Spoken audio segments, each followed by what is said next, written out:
Did you get all the...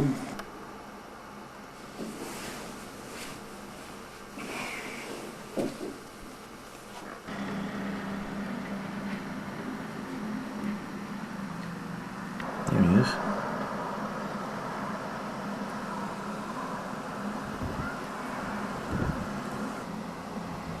The pictures here are taken from the window of the jury's hotel in Glasgow. That's our first stop in Scotland.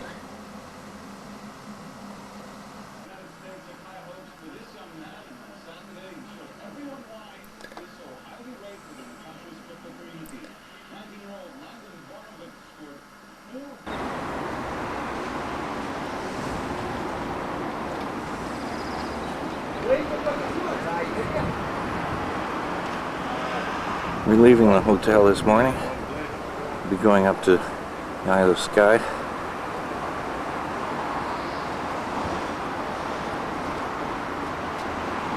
And the fire bus is the one that we're on, just loading now. A row of taxi cabs outside our hotel. Distinctive British license plates.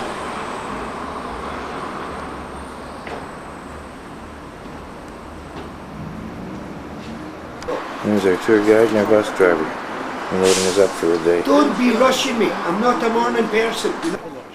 Well, no, I only have a look. Loch Lomond.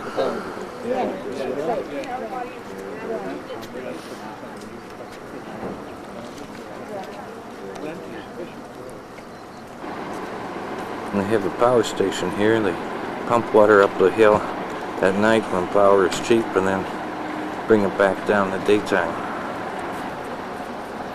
It's like a gravity-powered battery.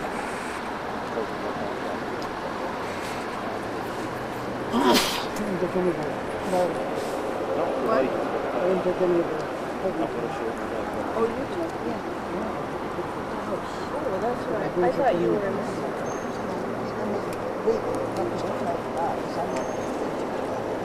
And there's a director over there. He's telling me where to take pictures.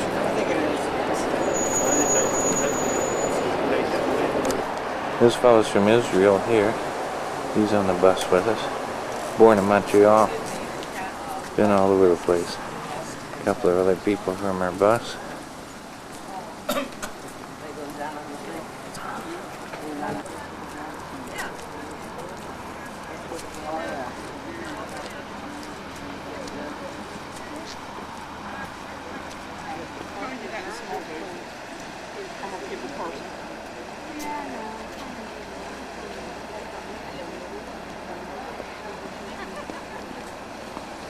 This is Ben Lomond up here.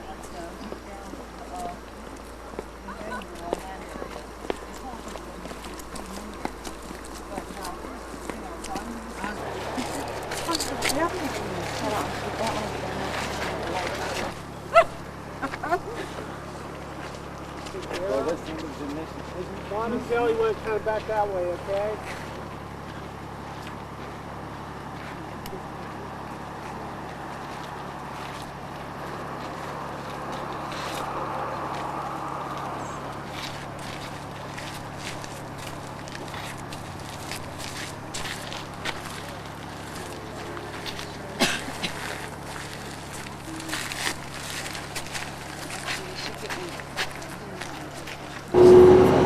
So Sir John Dalrymple, who was the Secretary of State at that time, decided that something had to be done about these potential rebels, the MacDonalds of Glen.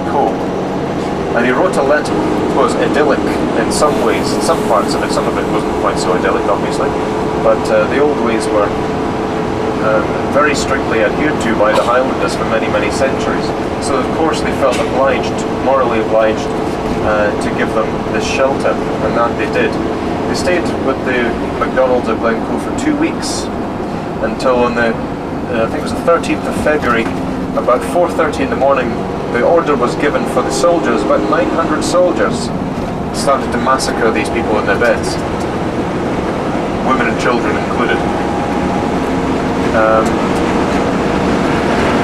As it happened though, there was only about 40 people killed out of a possible 200. I mean, this is, you know, nearly a quarter of the population of the village.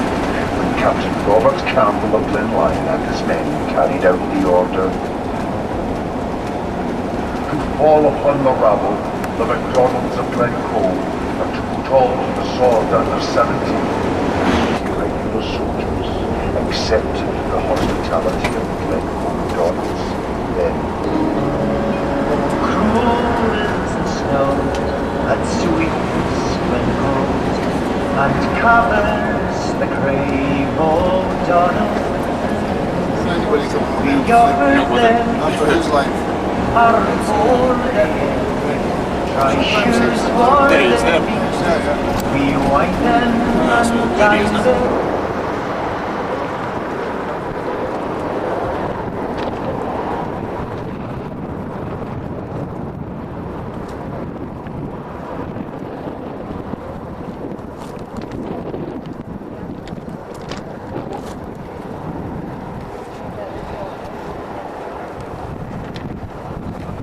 Some more Glencoe area. Nice little hiking trail up the hill here.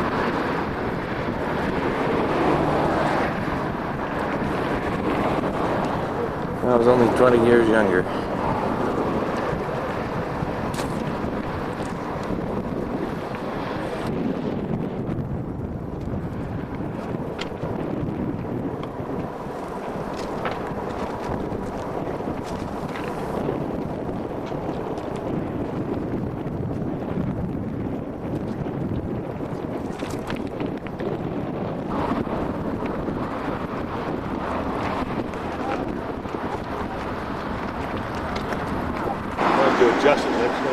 No, you can't do it justice.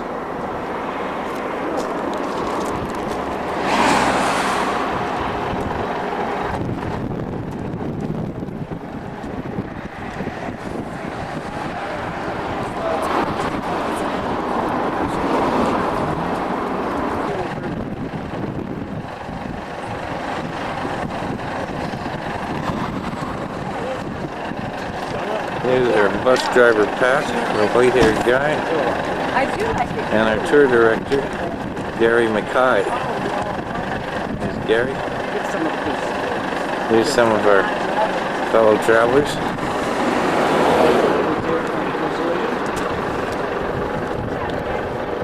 Here's one of our New Zealanders.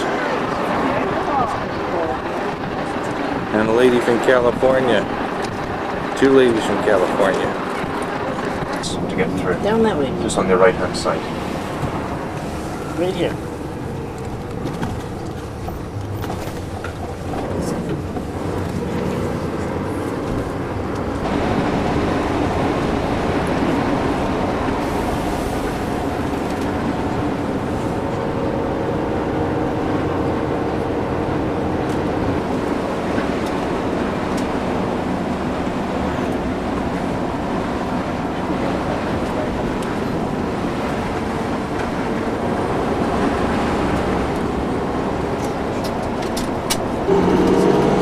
Some of our single lane roads here.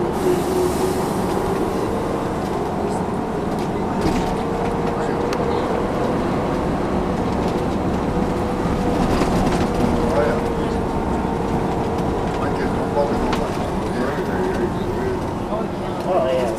Village of It's not a Inverewe. popular place for people to come. Well, self-catering cottages and things around here. You can rent it for a week or a weekend and things like that.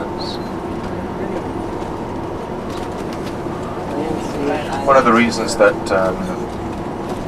Scotland Gulf Stream meets the mainland Britain, warms the country up.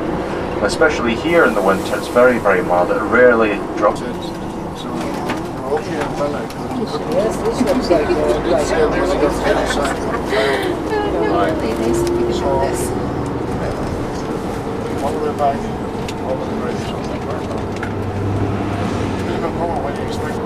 You've got monk egg and rum, now much smaller and almost a very tiny population on those islands. So sky ahead of us. A golf course as well. Say.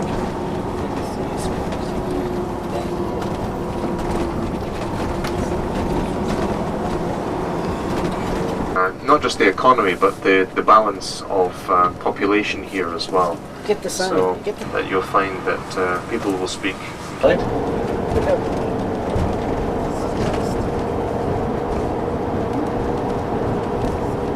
a special service that they run. Look at that. That's the first time I've actually seen the train in motion. That's lovely. So this is coming to Mallaig now, folks. I'm going to pick up some tickets on your behalf. We'll give you a little bit of time to stretch your legs and you can have a stroll around Mallaig if you want to. It's a main fishing port and ferry port. Really is primarily a fishing town set up in the 1700s. Here's the ferry terminal, and we're going to catch the boat over to the Isle of Skye.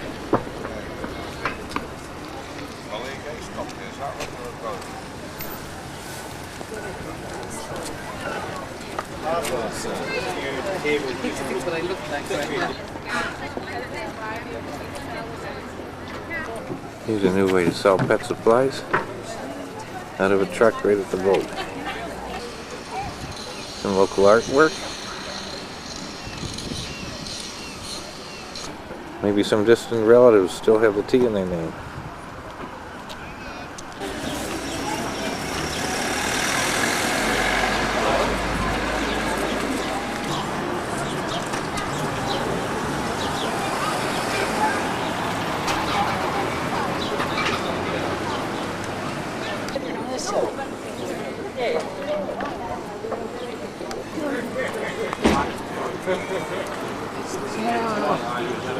Here's Helen, she's found one of the hills to walk down. Don't have this in Sarnia. No hills. This one's got me really curious, and we've got to catch the ferry boat, so I don't have a chance to go in and say hello, cousin. Here's our bus, here's our boat. I guess we're supposed to walk on, catch the bus on the other side.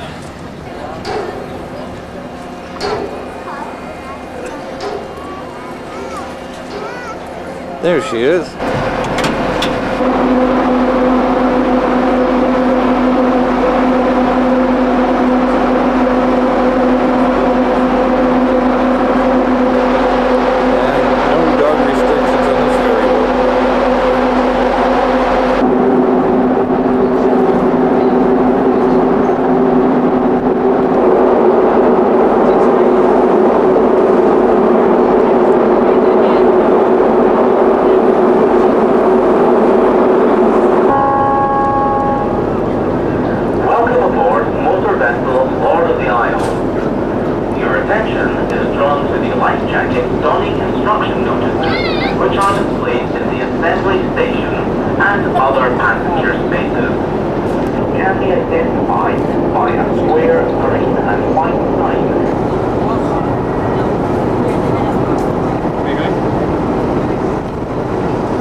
Dock, which we're leaving behind us now.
There's the welcoming committee.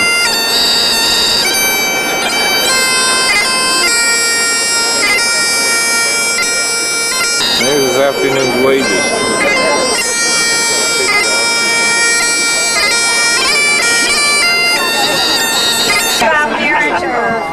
bus people making sure they get documented here. Over that kind of thing. I should totally introduce myself first. Oh dear. This is the MacDonald Center. An old MacDonald capsule here.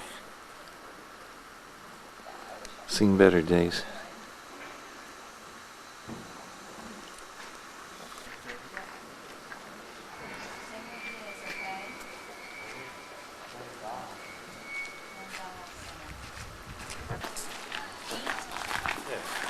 That's not feet, is it? Here comes the boss. Well, what would this at the back be?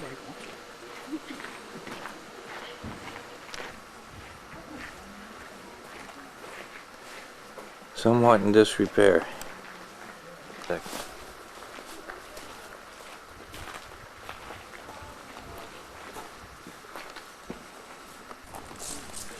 to 5 already. You know that?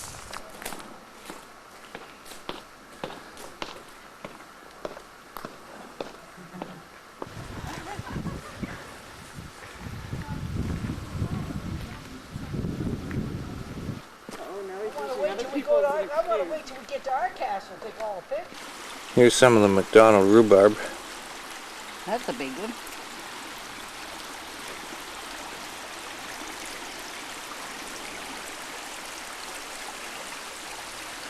These are pretty too, though.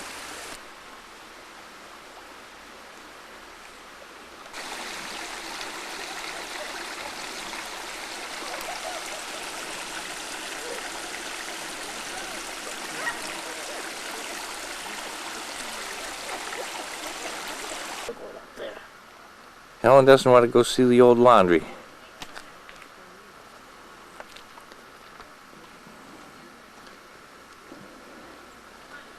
We're now coming back to the entrance of the place, which used to be the MacDonald stables.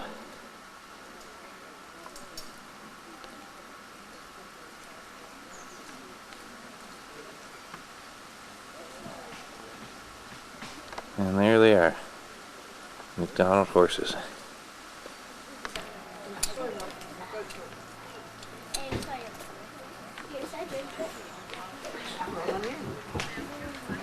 Oops, the back end of the MacDonald. And some of the MacDonald hydrangeas.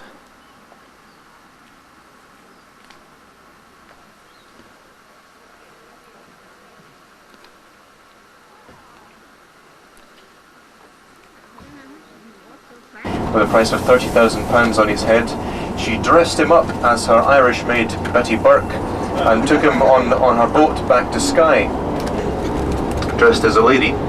And he was eventually helped back onto the mainland and picked up by a French gunboat. Coming to some kind of agreement. He's negotiating, I think, with the government over whether they'll pay for his roof.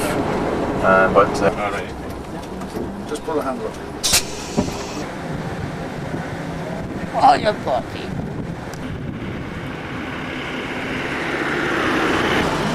Here's Helen conversing with one of the natives.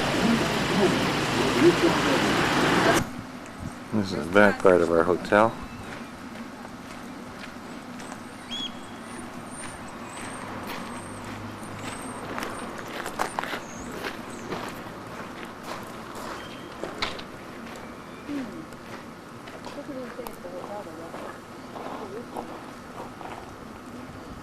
Run down and get our picture with the Highland cow. Oh yeah, where's this cow at? That way.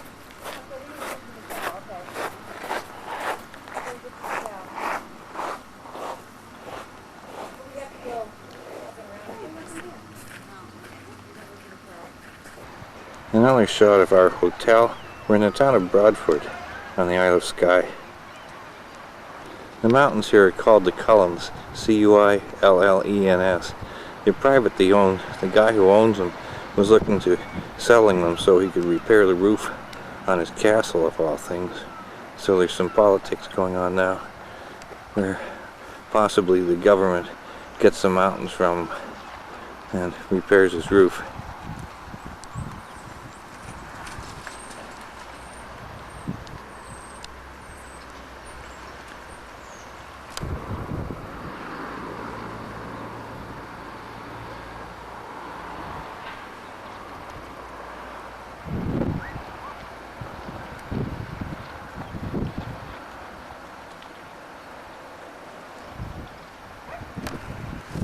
Here's one pooch who's not afraid of the water.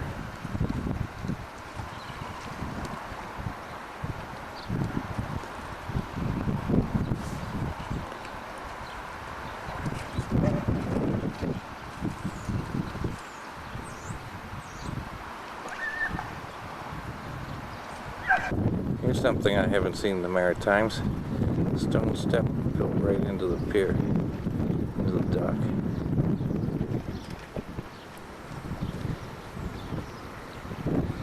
And grass growing from it. So it's been here for a few days. Here's the courtyard at our hotel. Our room's just through one of the windows there. And a nice little garden. Some of the flora.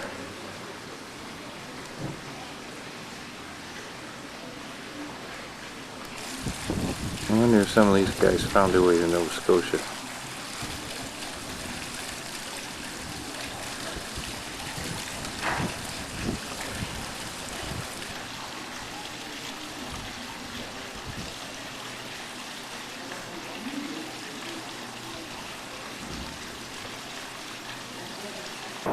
Here's Island Denon Castle, originally owned by the Mackenzies, then the McRaes, used in the Highlander movie, also in the Entrapment movie. Must be Sean Connery's favorite.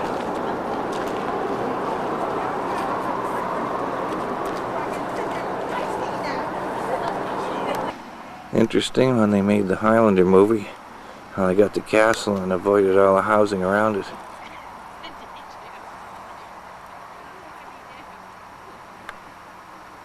There it is, pretty much surrounded by civilization. They must have been filming from the bridge area here, looking back out at the castle.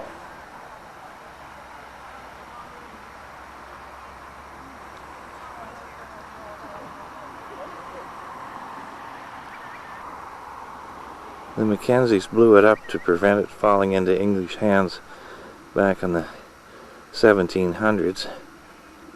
Packed the thing full of gunpowder, let her rip, and it's been rebuilt since then.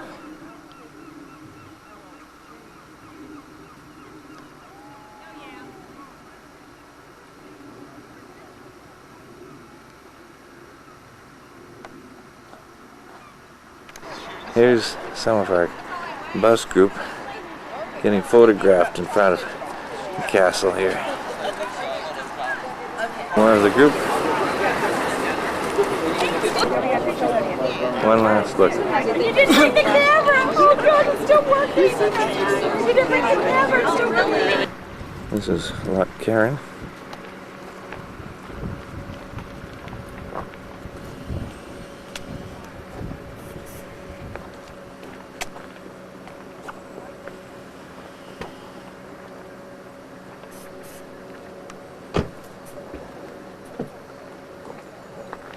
And we've actually got some softwood here.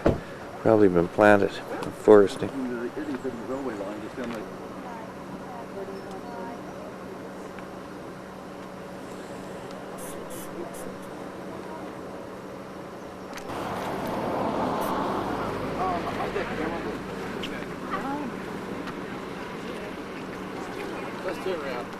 Here's our stop at Walker's Lodge. It's between Skye and Inverness. The guy's got a whiskey collection here. Some of them are worth £1,000 a pop.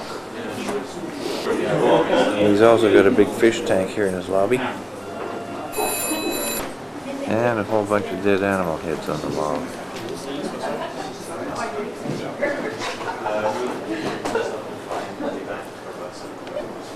Helen got $2.23 exchange in Canada. I think I paid a little bit more, about $2.29, and it's $2.44 almost to buy a pound over here.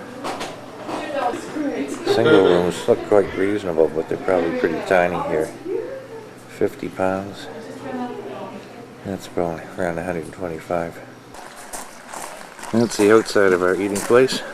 Just stopped for tea and coffee or some cookies. And our bunch getting back to the bus. Can't really see too much from here. Be heading up the road toward Fraser country later on in the morning.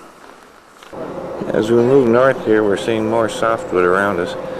I think we're heading up to the Gairloch area, which is kind of interesting. It almost sounds like some of the people from up here brought the place names back to Pictou County with them.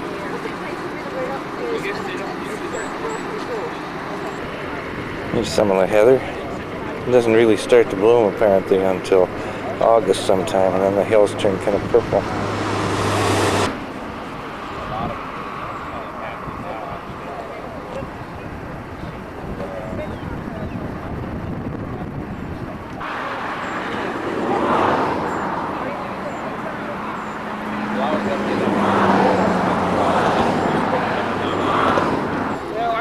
One of the national plants. Ferns all over the place up here. Lots of moisture and a mild climate. And maybe a little bit of highland tree farming here. Here's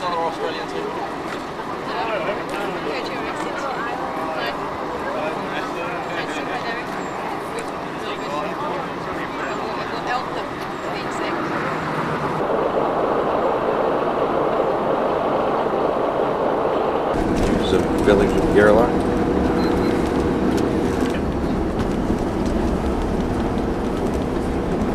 Things like the sun and the moon and the stars, the elements around them, the rivers, the trees, the oak trees, Celtic times, and all kinds of other mythological creatures that they worshipped and gave respect to. And hence you've got worship. Is it the same as the Ionian cross? Ionian cross? Yeah, well, it's the same because that's just basically a Celtic. And some more coastline up away from Gairloch. We're at a place called the Inverewe Gardens. Tropical plants grow in here. Get the Gulf Stream and it doesn't frost up in the winter time. And a few things that are a bit different here. All the vegetation's different over here. Helen says we had this in our backyard before the lilies took everything over.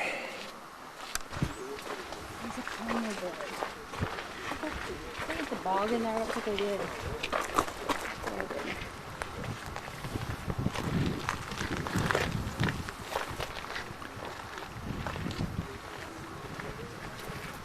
The flash did go off.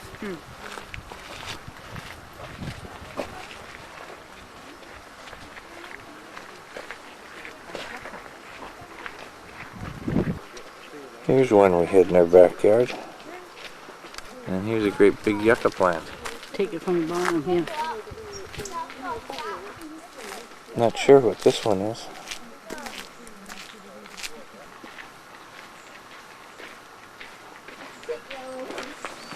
A good Scottish thistle.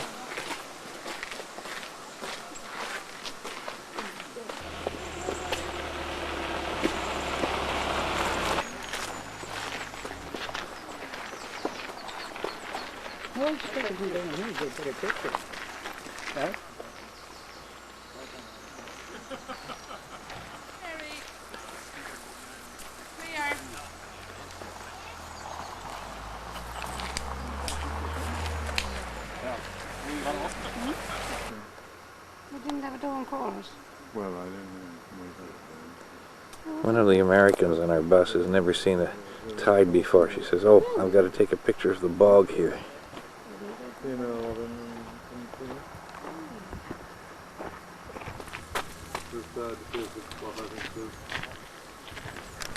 This looks like a blossoming Christmas tree.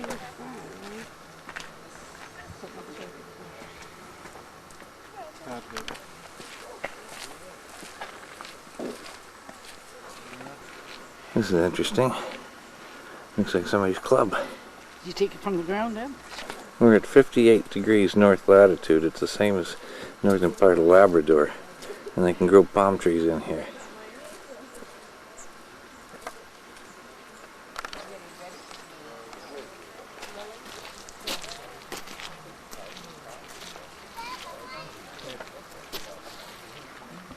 Some good Scottish cabbages. And ginormous. Some good Scottish peas. You're going about 6 feet up in the air here. Helen likes this one. And some more roses.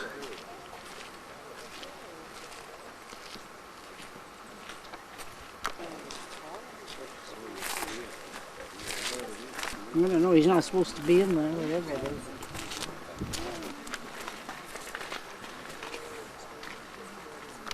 And a whole abundance of thistles here.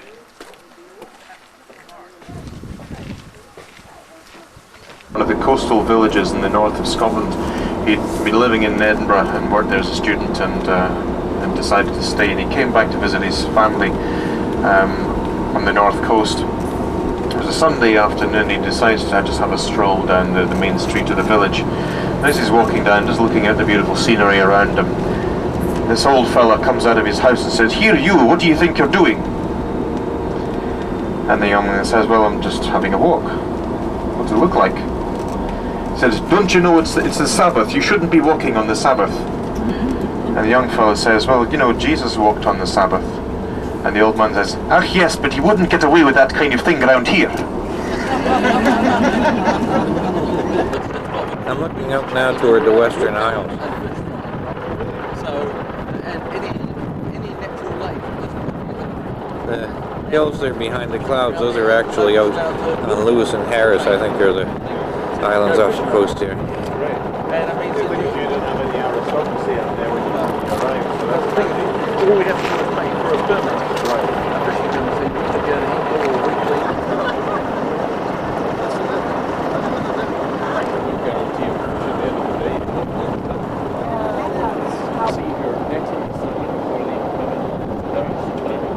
And here we have a suspension bridge and quite likely a waterfall underneath it. This is a gorge, all right. This thing is just swaying a little bit too much for us and died. No more than 6 on the bridge at once. And there's 8 or 10. It's still holding up though.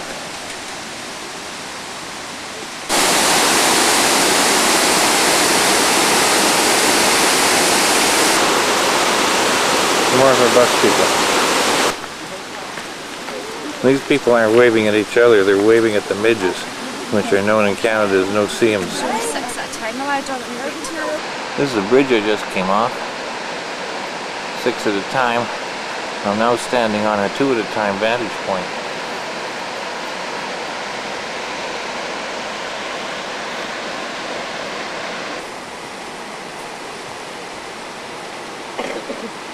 Got this backwards. This is where I've just been. If you can pronounce it, you can have it. Whiskey industry. And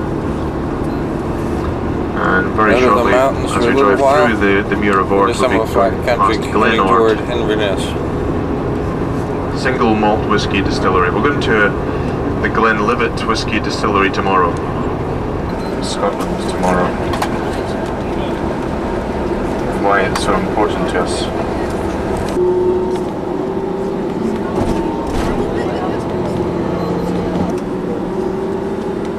Just missed the sign for the Cromarty turnoff.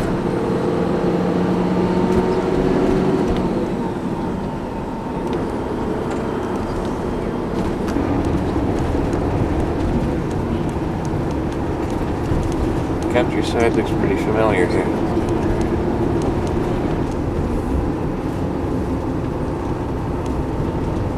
The estate was the Lovett Estates, which is still here, but they no longer are the property of the Clan Fraser. They were forced to sell the estates relatively recently, and they are now in the possession of one of the richest ladies in the whole of the UK, a woman by the name of Anne Gloag, who is one of the 2 directors of what is probably the largest bus company in the world now, Stagecoach.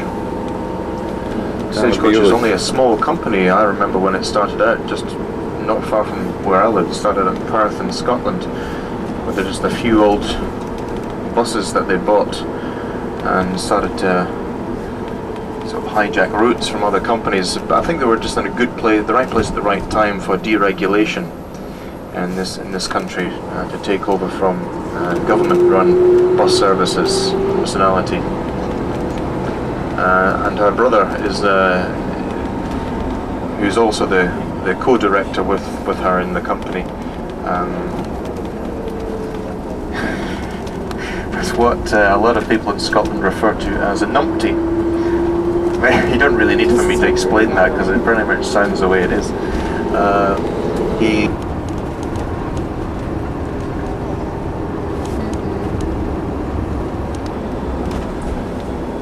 has probably incomprehensible to most people, even myself.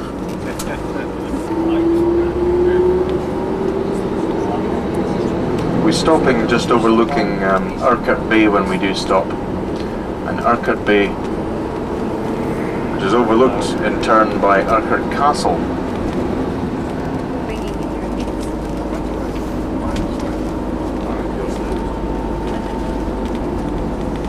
This particular sighting, because the recorded sighting was made by St. Columba himself, St. Columkill, as the Irish refer to him, St. Columb.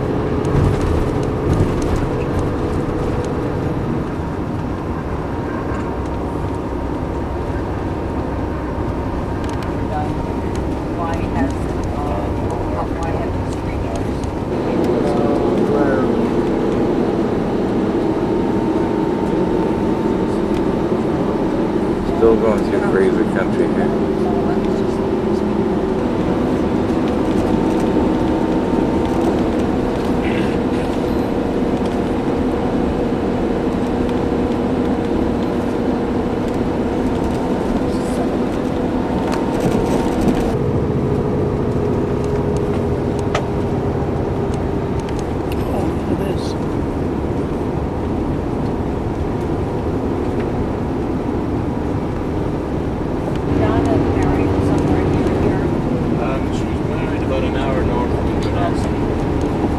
Really, and more or less stays at constant temperature all the way around, all the year round. This is a drop in a drop hit. 2000 exhibition. Been there for. And here we are at the home of the famous monster.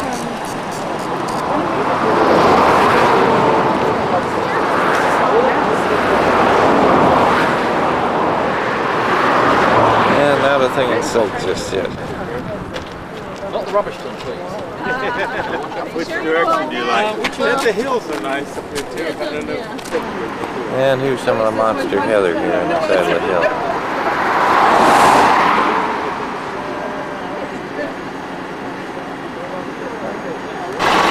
Monster footprint. He's not afraid of no monsters.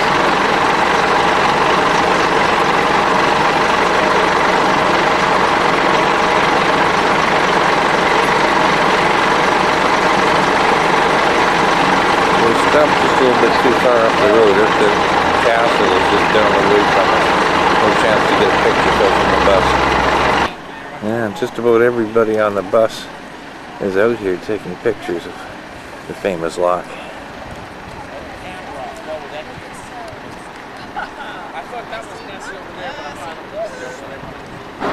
That was the town of Bewley we went through earlier, the Fraser headquarters, I guess it is, and this area here has a very Nova Scotia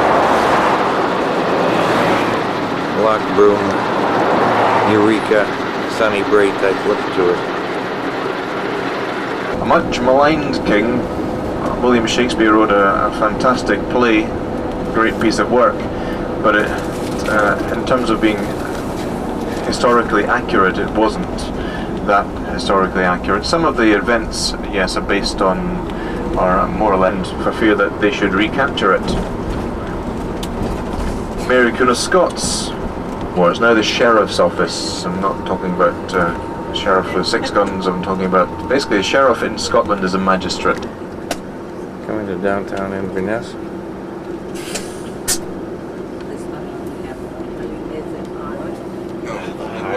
Flying population. We're going to see the castle very shortly, just as we cross the bridge here. It's on your front right. Now the Sheriff's Office is not really open to the public. It still has an official capacity there. That would have been the site of the castle that's been there for well over 1,000 years or more, maybe two. A main stronghold, and I think it's also the flows through the town. Dealing with a lot of traditional ways of life, not so much as you would find in the cities in the central belt.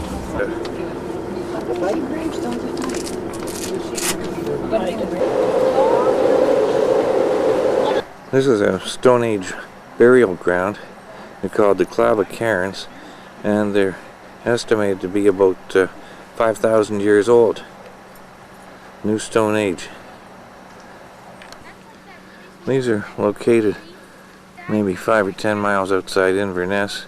They're just down the road from Culloden Moor battlefield, which we'll see tomorrow.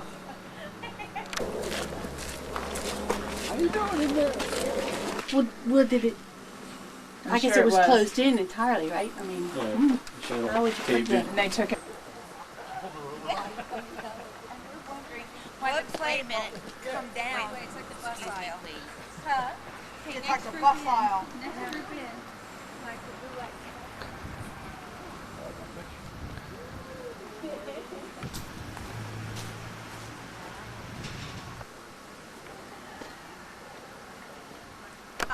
Oh, did it?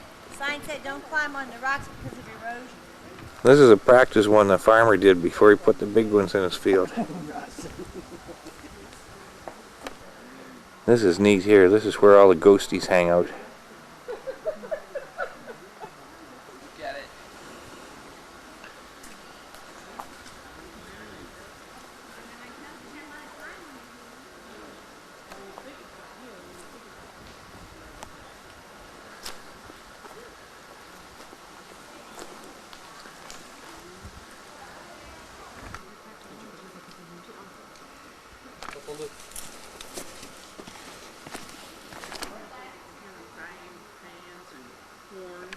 This one's got it going in like the first one.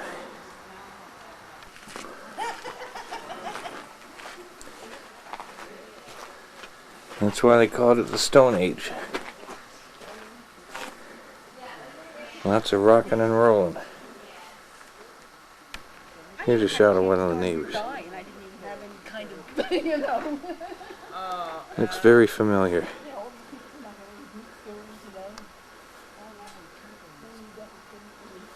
This looks like the Scotsburn area, except for some of the rocks and stones.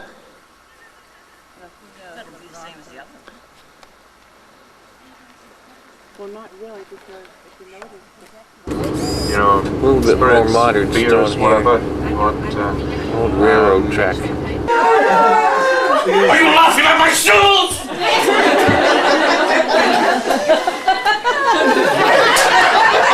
There's actually a story that goes with the shoes because they were the last two bears in Scotland. You can walk around now without fear of molestation by bears. So,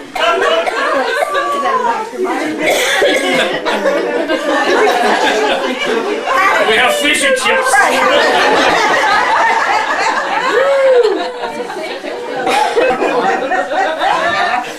The two laddies were walking in the heather, and they got tired. And they lay down under a tree and wanted to sleep. And they slept. And while they were sleeping, two little lassies came up. And they said, "We wonder what's under those kilts. We've always wondered." Said, "Let's peek."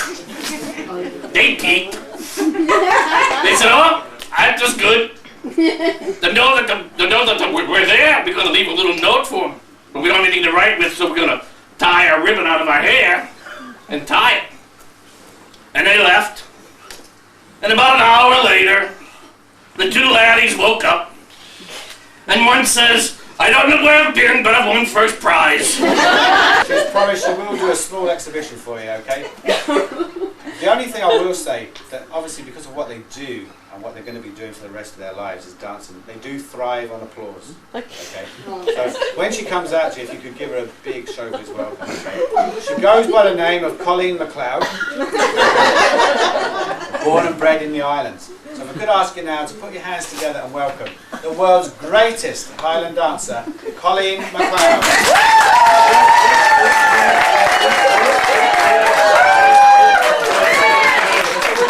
I told you she was shy. See? No, you can't hide up my kilt. I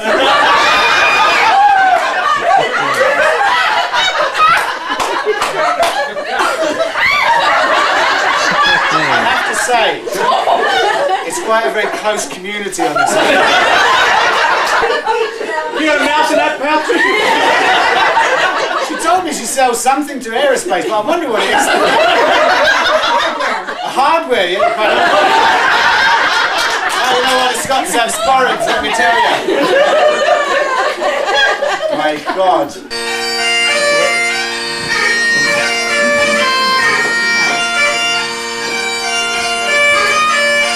We're lucky that we were able to secure his services again for a very brief while, but only due to the contacts we have in the showbiz world. Okay, so like numbering amongst famous like Miss Piggy, Kermit, all the well-known people. Okay, so especially for you, right, and single ladies, please, I have to say to you, no touching. And sit with your legs crossed, okay? No touching, yeah. The married ones, what I have to say to the men who are here with married women, hang on to them tight. Because when they see this man, we are just dog's meat. Honestly, we are just wasted, the lot of us, okay? So if I could ask you now to put your hands together and give a big showbiz welcome for Joe Bond, 007 and a half.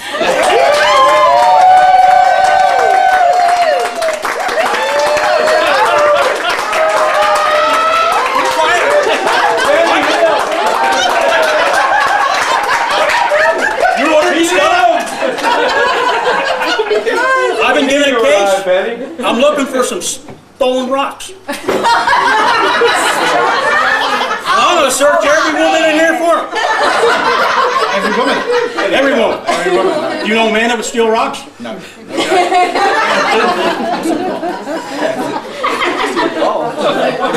Like rock collections? All right. Bloody.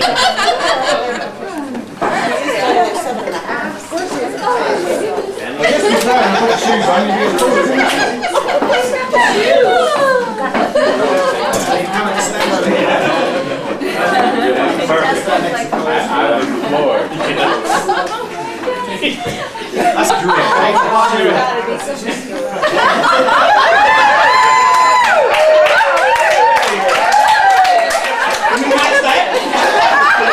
See in 2 weeks' time, he's on America's Most Wanted.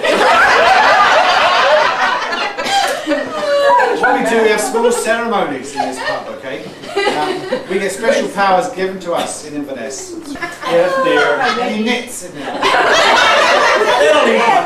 Honeydew. Have you ever seen Gorillas in the Mist? And for the start of the day today, we're going to visit Culloden battlefield.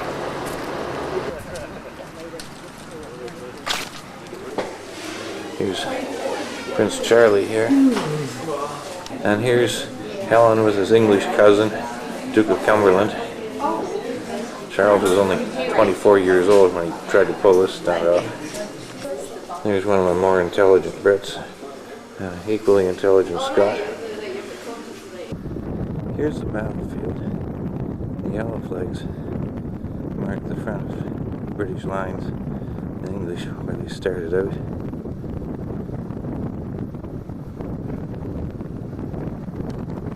And if I turn around and look behind me, I'd say it might be at least a mile or two. This is where some of the young lads that later emigrated to Pictou watched the battle. And they were a good safe distance away from it. Here's a little picture of where everybody was when the battle started. Memorial.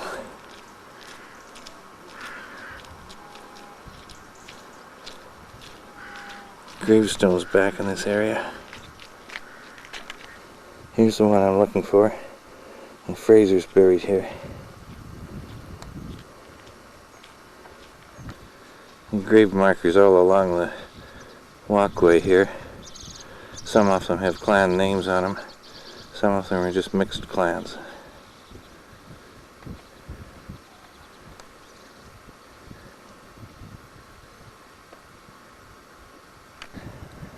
They even have Campbell on the Scottish side. Actually, the Campbells were on both sides. This is the other side of the field, the Scottish and rebels, the Jacobites.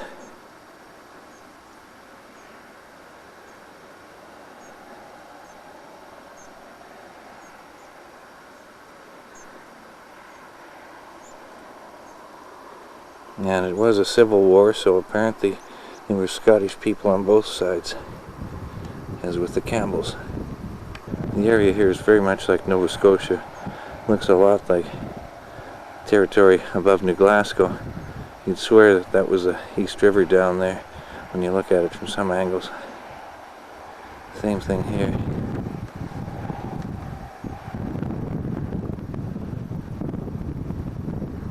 That's a Nova Scotia type fields.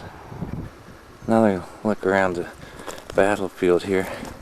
Again over toward the Scottish side of things.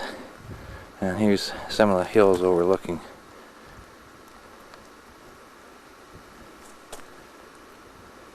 If it wasn't for the heather, you might be up around Scottsburn taking a picture.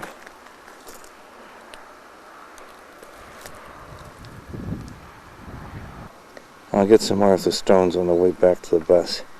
Here's Clan Fraser again. Mixed clans. This looks like Macintosh, although the last letters I think have been worn off it. It's only had 250 years to wear out. Clan Cameron. Here's the Clan Stewart. Probably some of the bunch that started the mess here. 3 clans on here. I can't make out the top one. I think the middle one's McLean and possibly McLaughlin on the bottom. Islanders. So it says in the bottom. The top name here is McGilvery. McLean and McLaughlin, another 2. Countryside outside Inverness, looking through a rainy bus window here. And from the battlefield, we've now gone to the Glen Whiskey Distillery. Going to do a tour here and then have lunch. It's not raining yet, so we'll begin the tour out here. There are 3 ingredients needed. 300,000 liters of water every day go through this place. This is where they unload the malt up ahead here. This is where I have to stop taping.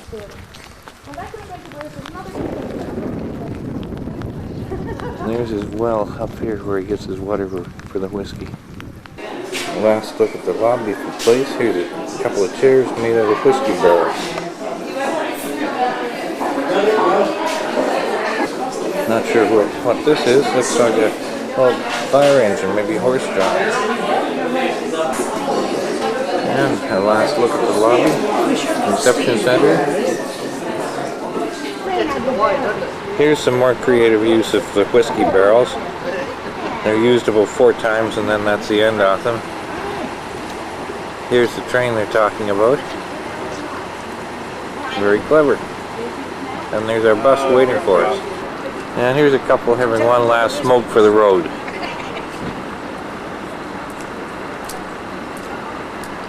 This is having a look around to see if you can see anything. We've gone through this territory for a little while yet. It's Charles and his boys will be out here after the 12th of August. Maybe even before. You never know, you might also see some deer, which is much larger and sometimes referred to. Some of the heather stuff. This is the Queen's Summer Church.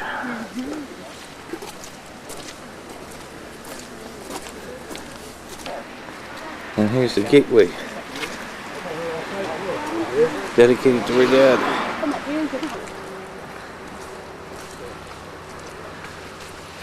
No pictures allowed inside the church. This is supposed to be a memorial to Prince Albert up on top of the hill here. Oh, wow.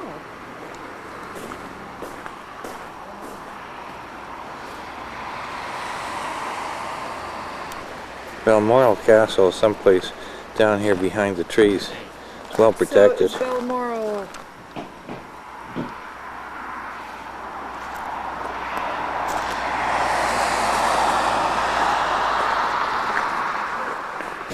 This is right across the road from the church and down the road from Balmoral Castle.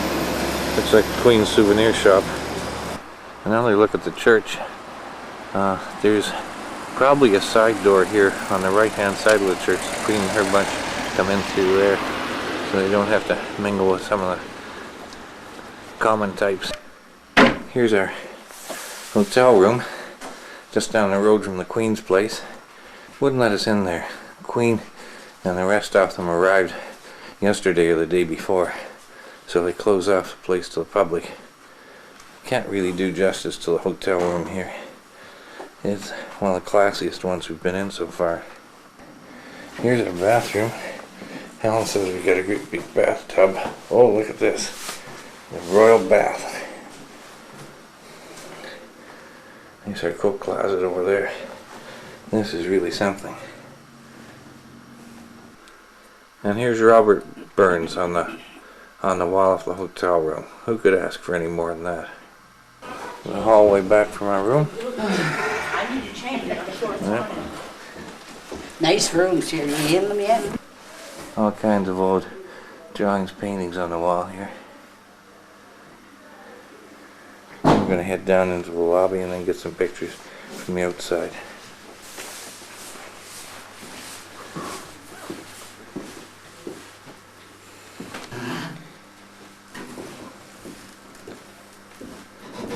Oops, look what I found on the way down.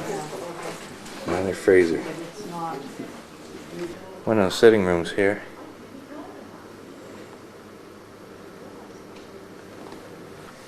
Here's the lift that we did not use to get up to the first floor.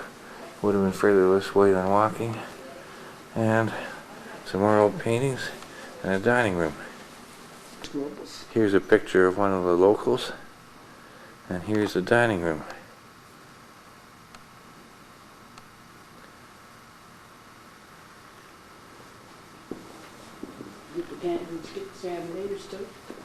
We'll get the chandeliers in a second. Here's Helen. She's directing the movie again. Here's one of the Queen's chandeliers. And there's another one. Here's one lit up and in business.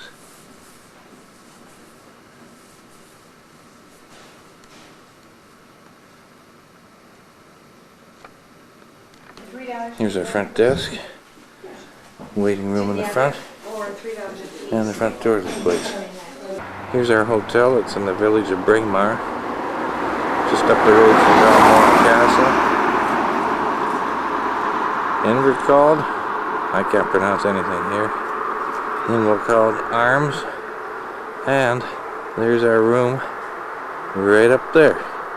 That's our window. There's some of our fellow travelers having a chat, one of them from New Zealand. And there's our tour director and guide, Gary McKay, or Mackay over here, and Robin from New Zealand. Here's the top part of the hotel.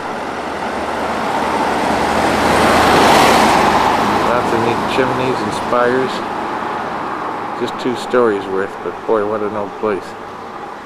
Even a weather vane. Here's a part we haven't been in yet. It's an extension on the hotel. And it's got a bar and pub in it. Some of our bunch will be in there whooping it up tonight, I bet. Right across from the bar and the pub we have one of the local churches. And it's interesting, the clock is at 9:20, not sure what the significance is. Here's the Braemar Bank of Scotland, and this might almost be the main Jag and shopping centre here. On the hills behind the town here, the Grampian Mountains we came through earlier. It's where Prince Charles and his boys go hunting grouse. In Canada, this might be a takeout. Over here it's a takeaway. Also, there are no yield signs, they're all... Got my camera charged up again. We're heading down to Edinburgh today. Going to another ski centre, Glen ski centre. They're testing its weather resistance and things. I think it's just actually a piece of sculpture, quite common in city centres now in Scotland and elsewhere. As if they were tired from an afternoon shopping, or you even have... This is Glen's castle. It's where the Queen Mother Elizabeth was brought up and where Princess Margaret was born. And they've got a foot and mouth disease trough here that everybody's got to walk through to get disinfected on the way in. There goes Helen in her Canadian raincoat. And now we've been disinfected and we're going to take a tour through the castle here. Quite the impressive one.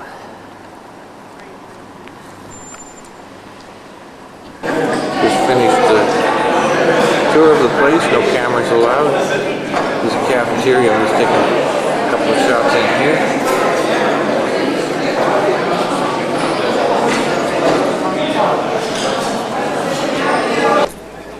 Here's our group. Some of our group enjoying the good Scottish sunshine. The Queen Mum's cousins, a couple of times removed, the Lyons, or rather the Bowes Lyons family, own this place. And I suppose all this stuff helps pay the taxes. It's £5 and a bit to tour through here, so that's all helping to pay for the old place. Some of the palace grounds here, these used to be part of a wall that walled in the palace here. Now there's just the two of them, separated by quite a distance. These are probably a bit higher originally. Here's one of the lions up on top of things, symbolizing the Lyons family. And there are also some bows, as in bows and arrows, for the Bowes branch of the clan. Not quite a clan in this part of the world.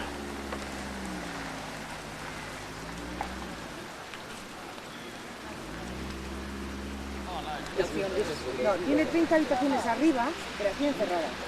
Las de arriba de aquí, y se fueron a las esquinas de Castilla.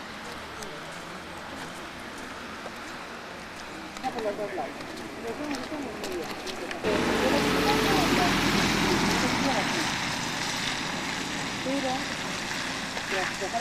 Here's a roadway coming into the place.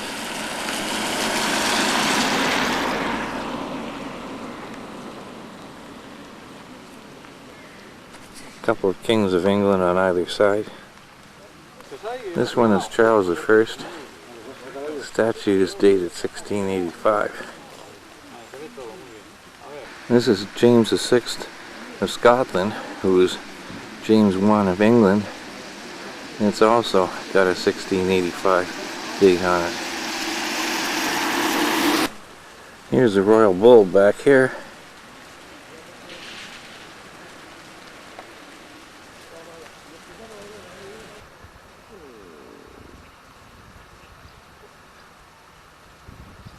Some more lines. I think the Bowes came out second best in this one.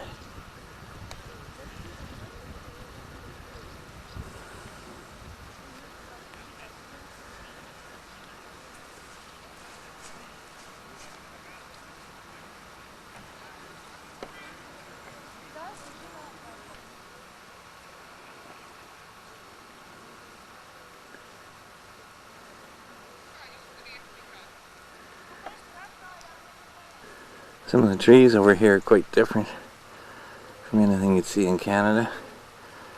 Here's one of the Queen Mum's spruce trees, or whatever it is. Queen Mum's chimneys.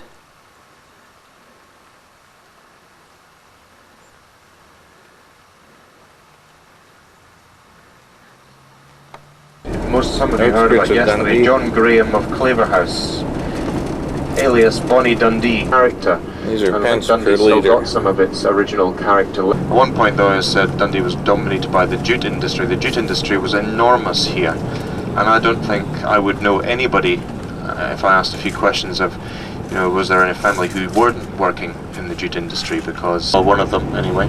on the right, Printing journalism. As I will say, go next door, it's £2 cheaper there. You know, they'll actually lose a sale. Well, of course, they'll look over their shoulder to make sure the manager's not listening or whatever, but that's just the way people are. They don't want to be ripped off themselves, and they generally don't feel like they want to rip anybody else off either, so it's pretty straightforward. And the city has, you know, some social problems in terms of, you know, poverty can be quite rife in certain parts of the city. There's some wealth here as well, obviously, but quite a large working population and quite low wage earners. People are a bit taller, and I put that down to poverty and lack of. The city has a motto, Dundee City of Discovery, and there's always a bit of a play on words because the way they got. If you just look to your left, folks, you'll see an old the boat as the kind of centre point of this whole new waterfront development there. Because HMS Discovery was the research vessel for Captain Falcon Scott of the Antarctic. The boat was built here. It's a whaling vessel, built to whaling vessel specification. Water, most, and it draws water from the largest area in the mountains as well. So a big Crosby and Bob Hope used to come and stay, and some people like Sean Connery. St Andrews Hotel here. It's a beautiful hotel inside. It's absolutely fabulous. The old golf course. Lots of right hotels here in St Andrews as you go around. Town of St Andrews.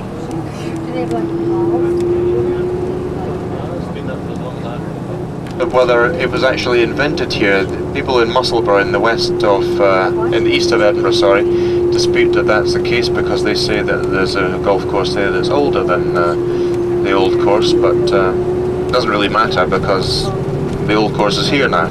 The old part, College of Theology, you can see it looks like a church, and that's because it was a College of Theology, study of religion. In the early days there were no other subjects. I mean, that's what the aristocracy would study. We would study theology and music and arts and things like that, but they certainly didn't study castle, or rather what's left of it. Remember the Wars of the Covenanters? Well, this is where it was at its worst. St Andrews was really the old seat of the cathedral. Now it's all grassed over. It's completely.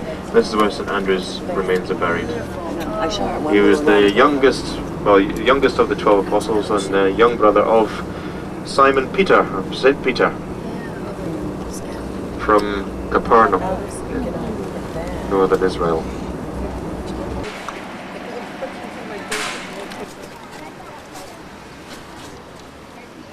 This is where you start. It's only £75 to play around here, but apparently there's about a 2.5-year waiting list.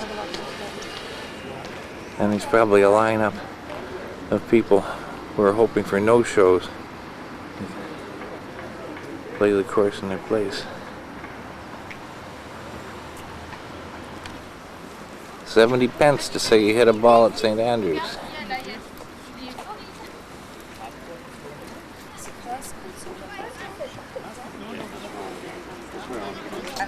And it's only 35 pence if you're a young one.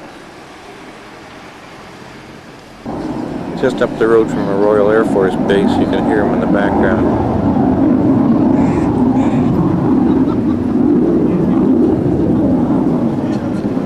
British Golf Museum up ahead here.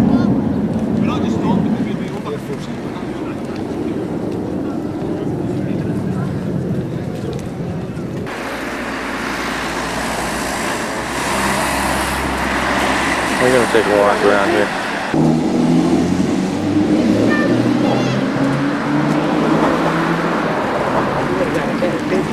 Here's a Protestant Martyrs Monument.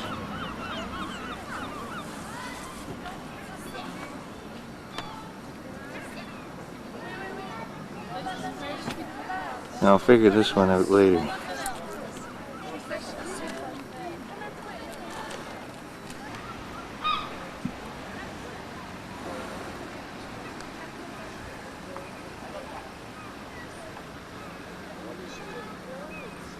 University off in the distance. Prince William starts 3 years here this fall. He's taking a history of art. Real useful subject.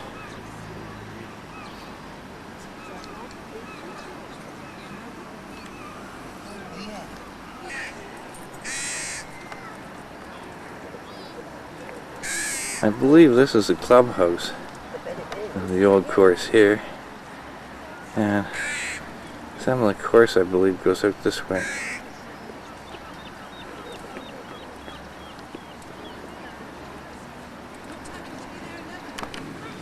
This is called Witches Lake over here. They used to toss people accused of being witches over the cliff. If they drowned, they were innocent. If they floated, they got burnt at the stake.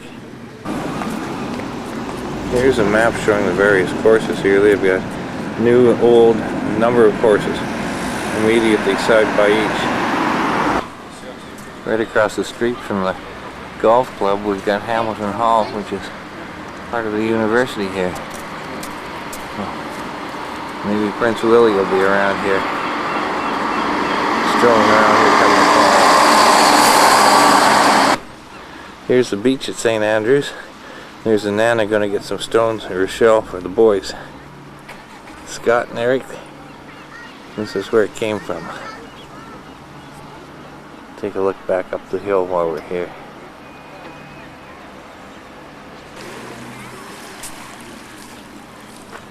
And there she goes, she's searching, she's looking. And there don't seem to be any suitable shells here, so you may end up with some rocks. This is where they came from.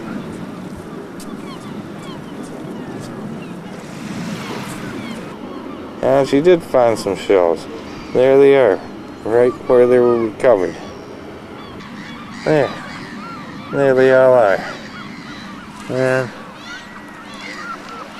now they look at Hamilton House. World-renowned fourth bridge, or the fourth rail bridge, which was built in the 1880s. Took 7.5 years to build. Shortly. That's it. Quite well known throughout the world. Certainly that we're about to cross was built in the late 60s. And at the time it was built was the longest suspension bridge in Britain, as we speak there on the left-hand side. Just on either side of us, this village here is called North Queensferry. A little chapel there. It's just been there for a whole year, in fact, and it's had something like a £148 million refit. It's quite an old vessel, actually, this one. And you see, it's even though it's a flags and aircraft carrier, it's not a city in that Edinburgh respect. Castle It's not too big to overwhelm you. It's certainly not too small to get. The next to last day, Friday morning, and today we're going to do the tour of Edinburgh.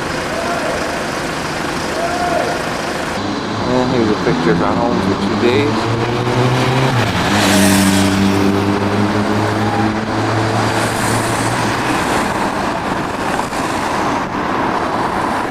And now we're going to do Edinburgh Castle.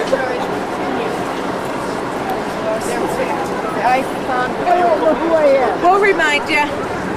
Don't worry.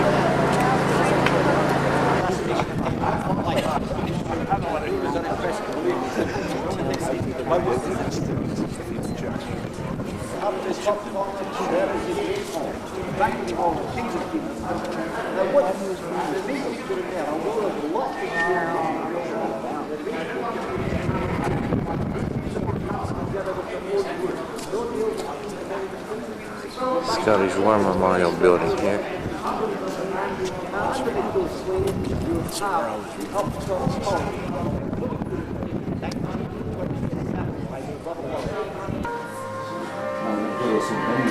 Robert Bruce being crowned.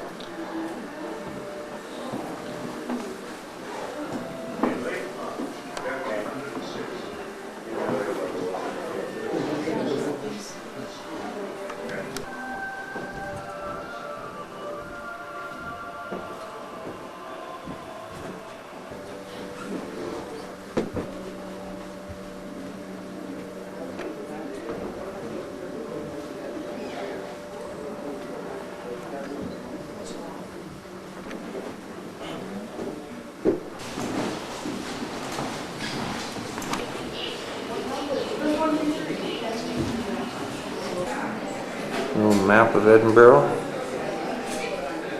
City and the castle. Here's the oldest part of the castle. This one in the background dates to 1090. This is where we just came from. Saw the crown jewels of Scotland, which date back to 1617, but no pictures allowed. This is the courtyard outside. This is a chapel that was built by one of the ex-queens of England who became a queen of Scotland, married into the job, built in 1090. Only houses 18 people.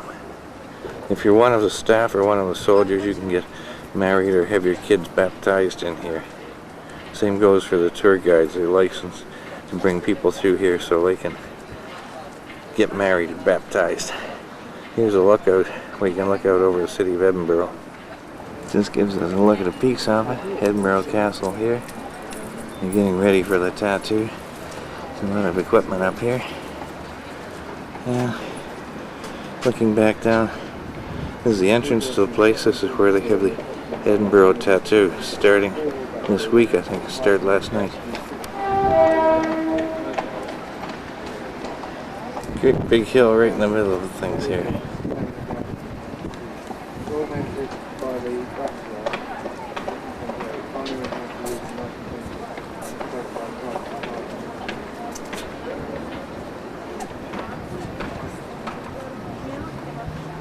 Michael.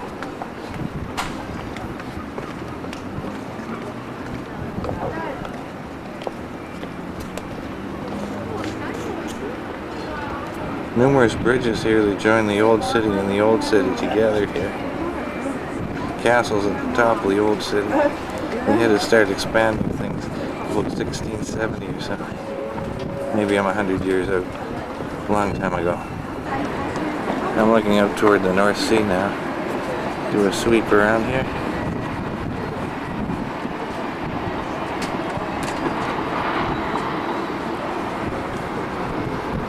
First and fourth over there.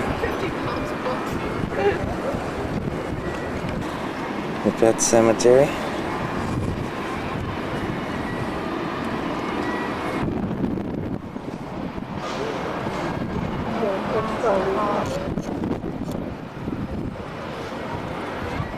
And some nice gardens down below the castle.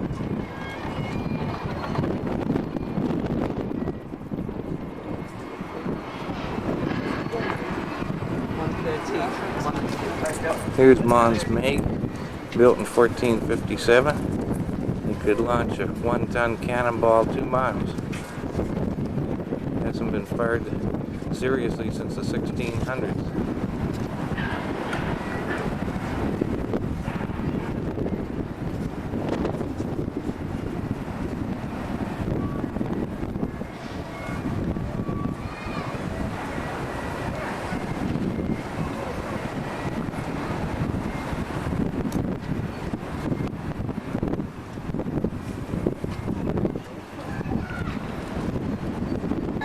This is one that our guide described as a Victorian spaceship.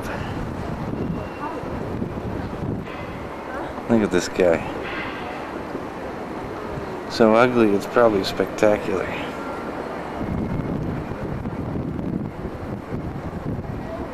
You can just see the top of the old railway bridge across the Forth of Firth, way off in the distance. Also a little bit of the new suspension bridge there.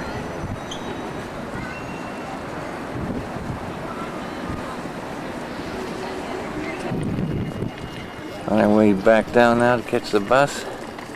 Seem to have lost Helen, but I hope I'll catch up to her someplace through here. Where I was just taking pictures.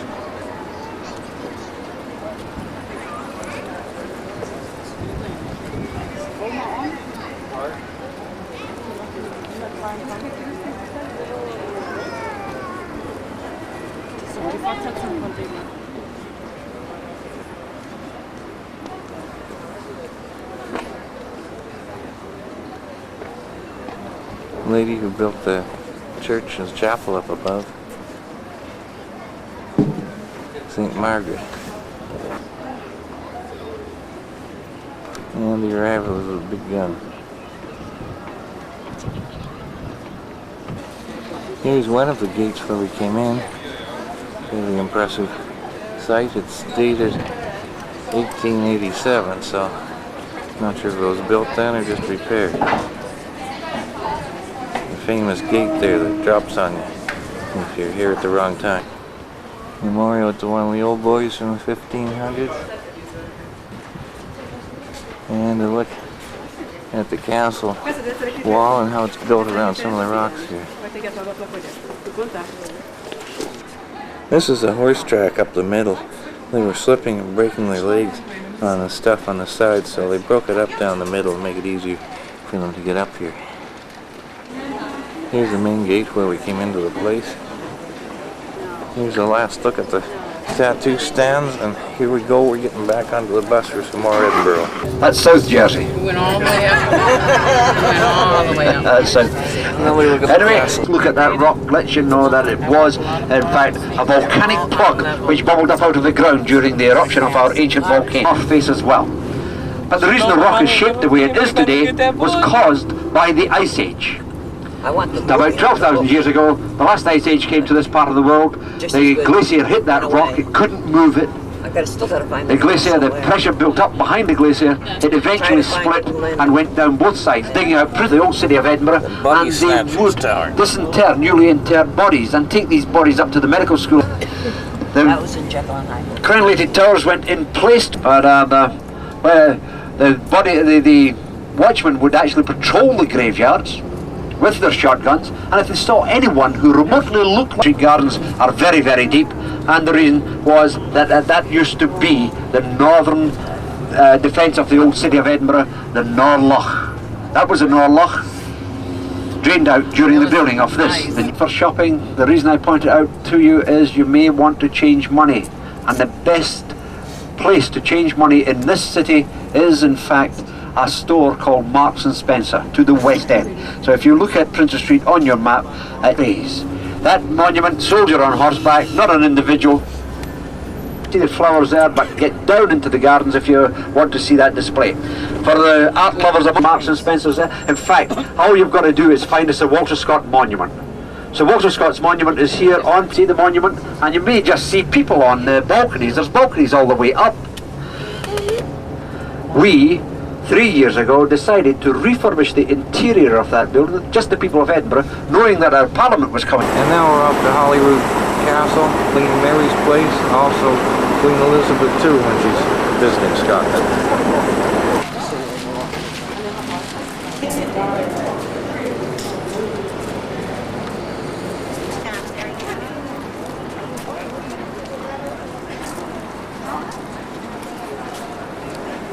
Helen and Candy, one of our ladies from St. Louis area. Much better picture of one of the royal lines guarding the place here.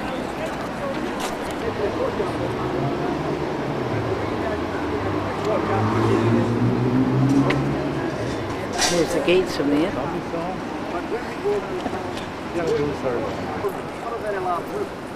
But when we go in to the palace, we go upstairs, we go through the Queen's dining room, an antechamber first, then the Queen's dining room. This is where we came in. Some of the newer stuff back there built by Queen Victoria. That was a stable area.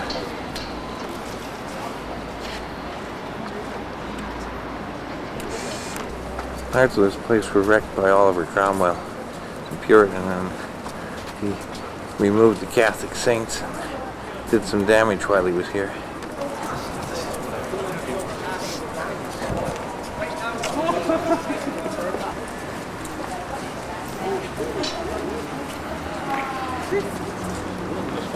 Somewhat defaced, I think.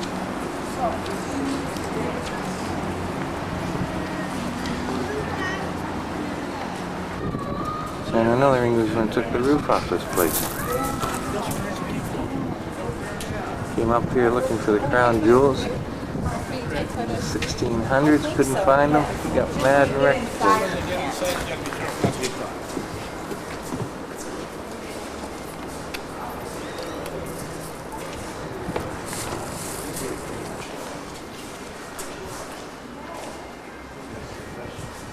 We're not sure how these guys got up here. Maybe they can drive. Or maybe it's a hell of a long walk.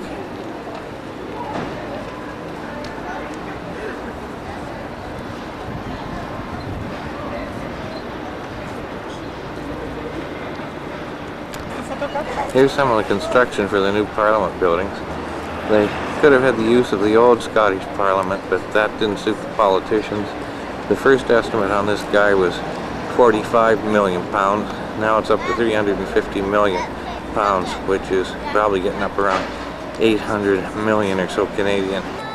Here's a couple of the royal crests that I missed going into the palace here.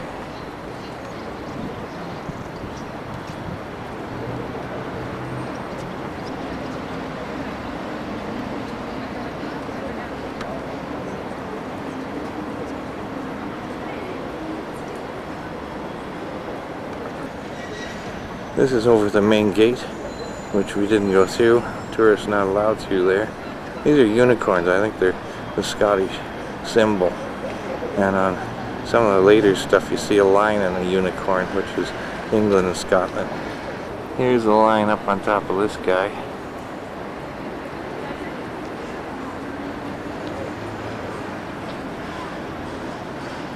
And more lines around the bottom.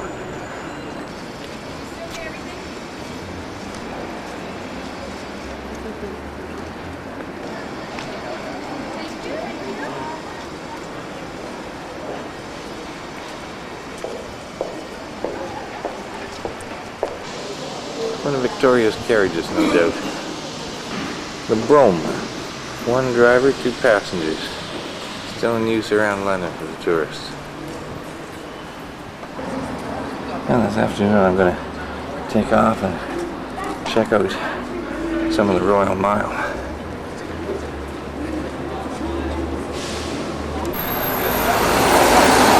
The Royal Mile takes you all the way from Holyrood Castle at the bottom back up the hill here to Edinburgh Castle, and that's the direction I'll be heading. Here's one of your kilts shops. Full outfit will cost you about £1,000. That's about 2,200 Canadian. Some of the high rises here are 4 stories.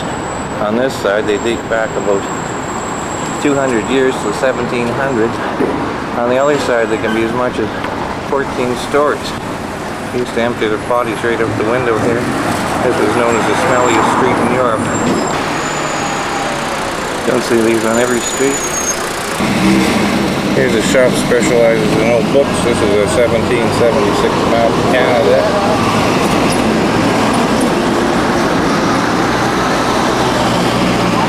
New South Wales, Northern Ontario, Louisiana, the middle western United States. Here's Carl a few years back. Another ancient one. Scotland.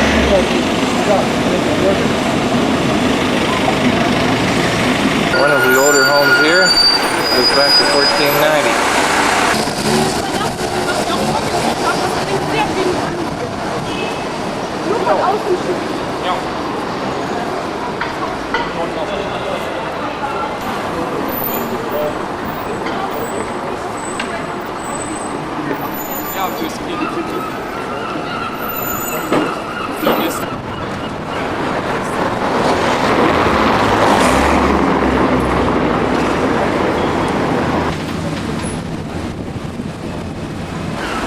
A local pub. And another fine old church. 9:05 in Nova Scotia. 8:05 in Sarnia. Big on ghost tours here. Here's the old Scottish Parliament here, the one that's being replaced for £350 million. Very nice little church right next door to it. And some street theater going on in front of me. It's really hard. And now I can actually bounce it. I've studied Chinese manipulation. It's getting thrown at me, or I'm juggling them, or...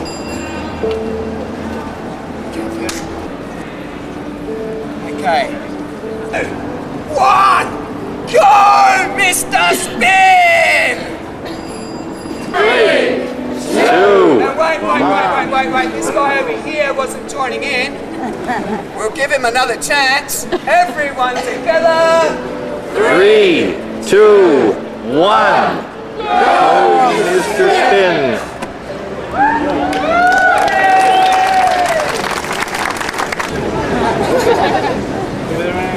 Okay, I can't stay up here too long, so madam, let's get this button.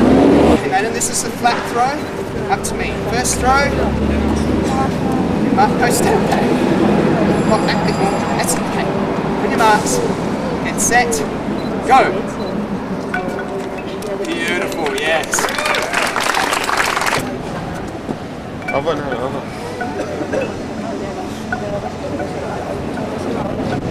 Hey madam, if you get the second stick up, you've got much time left. Okay, now stand back a bit further. Okay, now hold it in the middle. Moving right along from Mr. Spin, this is St. Giles Church, famous in a poem, a limerick. Scottish Parliament buildings, some more of them.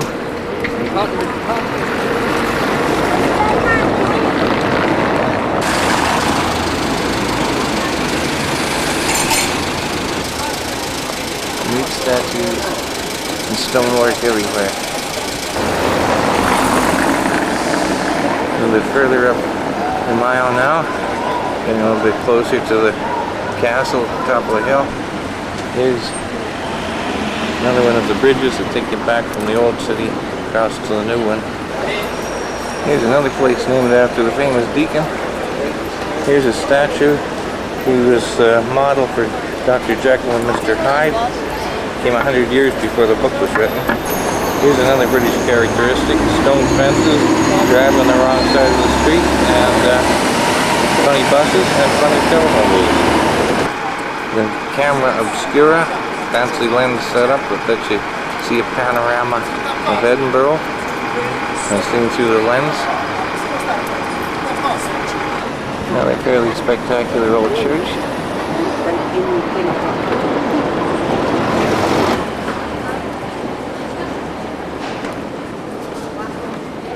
Here's a gentleman I missed on the first visit. This is Robert Bruce here. And we've seen his skull at Holyrood Castle. No photographs allowed. After we tour of this castle. Here's his famous colleague, Mr. Wallace.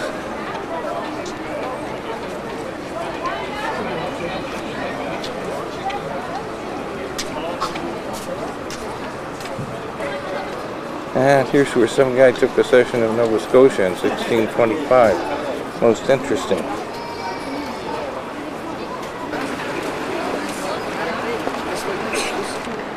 Here's the road we took going down behind the castle to the grave robbers area.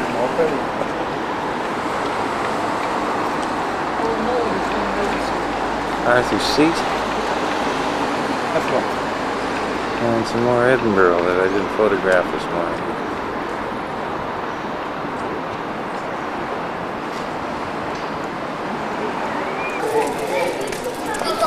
And heading back down the mile now. See it from the other side of the street. Probably a little too expensive to take home. It's old to new part of Edinburgh.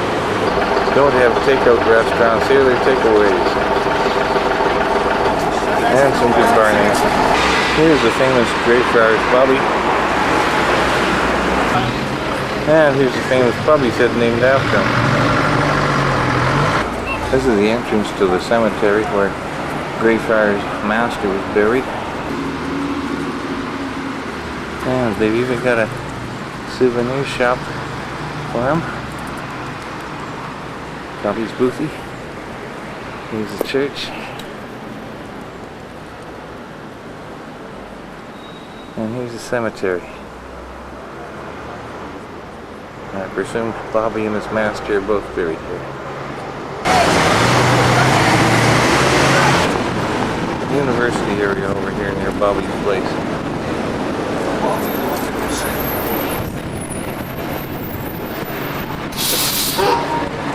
George IV Street. And then we look at the high side of the buildings here. George IV Street still. Trying to find my way across the new part of town. Some marvelous statues. Queen Victoria might not have approved of some of these little guys, but what the hell. All decorating the Bank of Scotland building.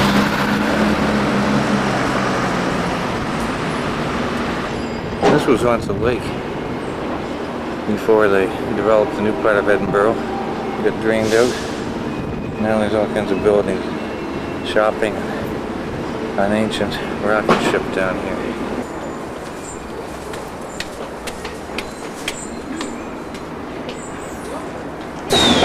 And we're back at Sir Walter Scott, and the band is practicing here. And here's Sir Walter's rocket. You can actually climb up to the top there if you're ambitious. Looking back up the hill at the Bank of Scotland.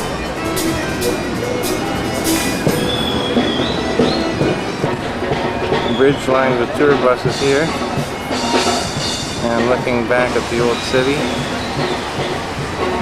The Bank of Scotland again. And from here, a beautiful park and a nice look back up the hill at Edinburgh Castle.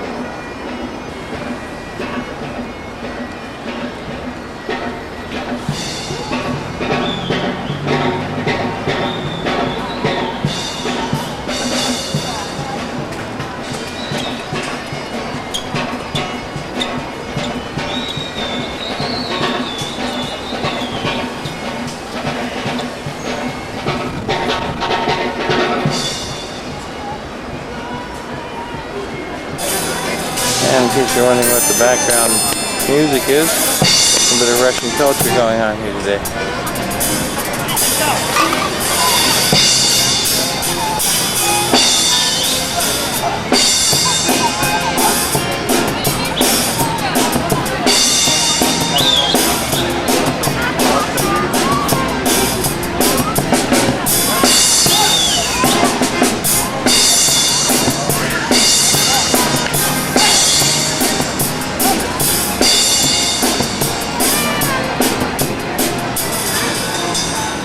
Here's the Irishman, Lord Wellington. Famous quote, just because one is born in a stable doesn't make one a horse. And he's talking about his Irish ancestry. Here's another looking back up the hill. I'm just above Edinburgh's railroad station, looking back up the hill. And I'm going to be hot putting it back to my hotel from here. Looks like a Boer War monument that the pigeons got up to. And this was a view from our restaurant last night for the haggis supper. And I'm back on the mile, just taking a quick breather here. 200 pounds, what a bargain. So, a local cistern, built about 1675. Not sure who this one is for.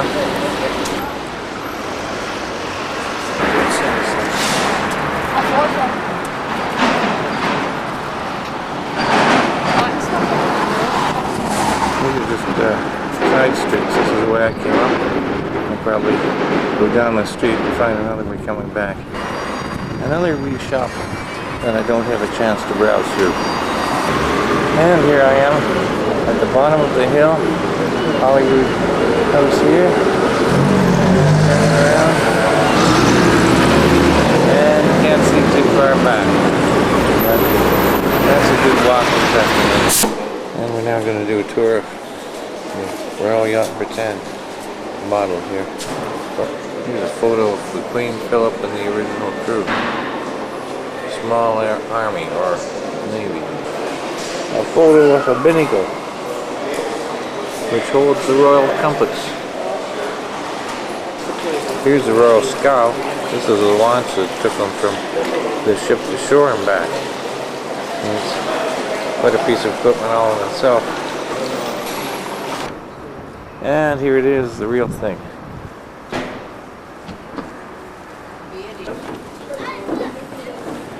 No more pictures. Not allowed to get pictures on the inside, so this is my last shot on it.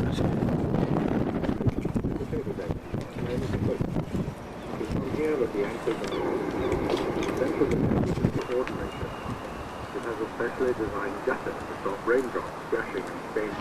With the metal fenders, the terminal carries more craft than the ocean. And the 6 larger cargoes, including the Royal Barge, which is now in the visitor centre, were always put on the yacht. This is because these windows look into the Queen and the Duke of Edinburgh's bedroom. On Castle Hill, and of course on the Coming top up to is Stirling Castle. Wallace Monument. Now in 1300... Here's a look at Stirling Castle.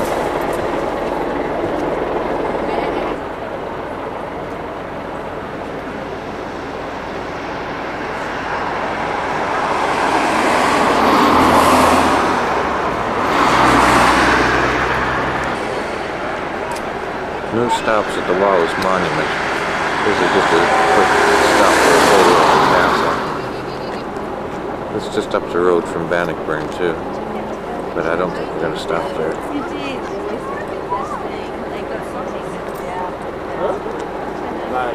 And the ladies here are taking some pictures of the Stirling livestock.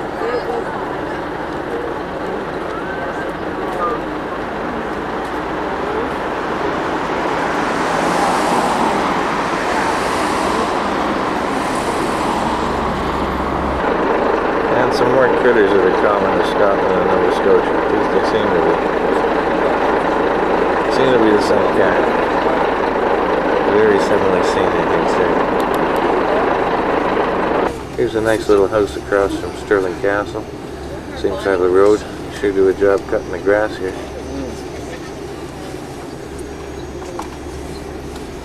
Game and hundreds in their saddle sling. Rose the war cry, oh McNeil, who blew like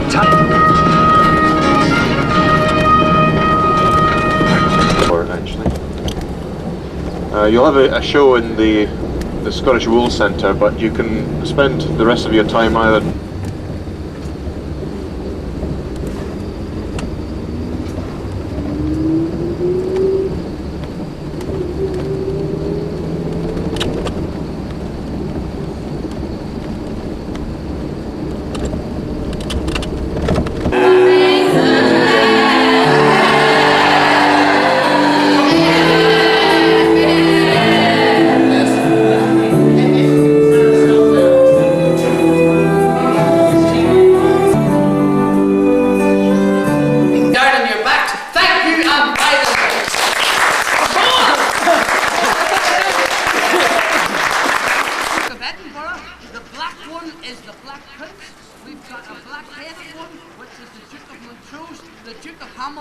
and the Duke of Atholl. Place your bets now, the race is just about to start. Lie down! Lie down! Lie down! Lie down! Lie down! Lie down! Wait. Lie down! Lie down! And it's death. Oh, the Duke of Edinburgh is way behind. It's the Duke of Atholl. He's in the front. He seems slightly lame, but he's winning. The Duke of Atholl. Is the Duke of Edinburgh going to get there? It's just a baby. A border collie, as you can see, really, really friendly.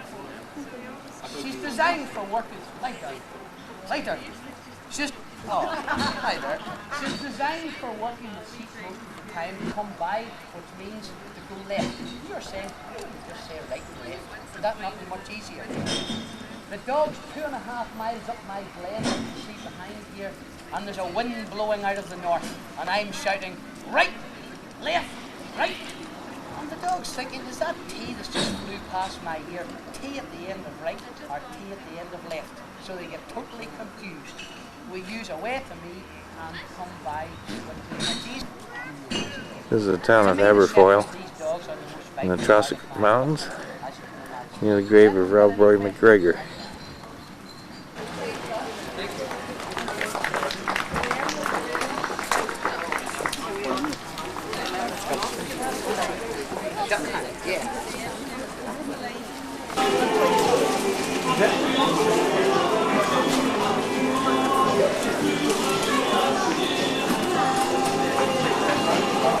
Here's a picture of Helen and two of the Smith brothers.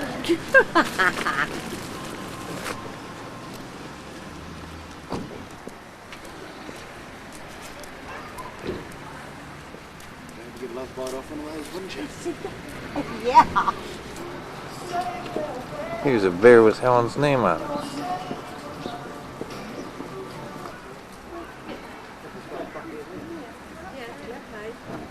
Here's one of our ladies from St. Louis.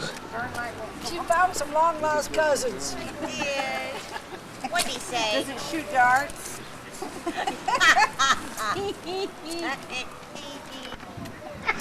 Oh, she's got her ears back. There's a Rob Roy Motel. As well, Prime Minister. Now back in Glasgow. So I think Robert Peel, founder of the Metropolitan Police Force. The university backs onto Kelvin Grove Park. Quite a nice district, this. Fairly well to do, as I said. There's Lord Kelvin on the right there. Just coming up on the right, he donated that out of his own personal pocket. People in these wealthy people in those days really did have money compared to, the average person on the street. It's quite a building. He donated it to the people of Glasgow in perpetuity. It's a beautiful building and a beautiful collection of a whole variety of things in there. They even have visiting exhibits. But they have everything from natural history to a whole range of medieval armour and some fine works of art as well. Very interesting. There's a cafe in there you can have lunch at, or you can choose to eat out on the main street here. There's a few places here. You've got some pubs.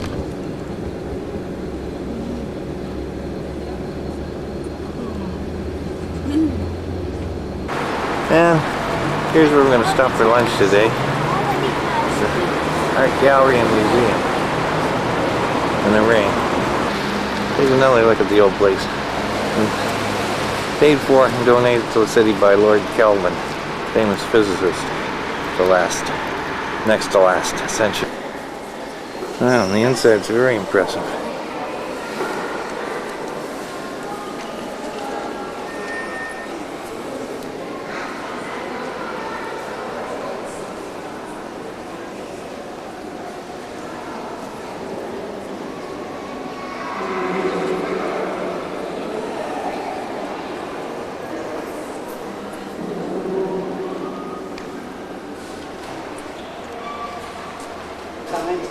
Here's an idea of the time period covered by this place.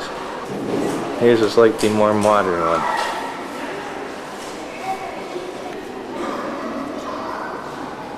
Slightly more ancient.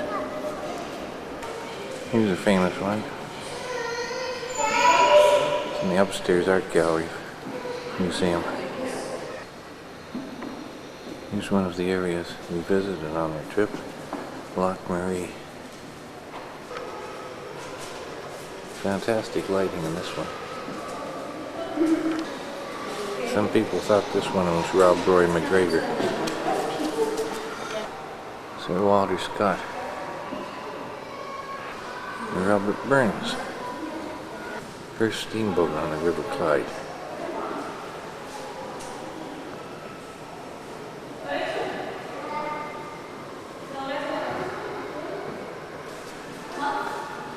Here's a look at the place 100 years ago.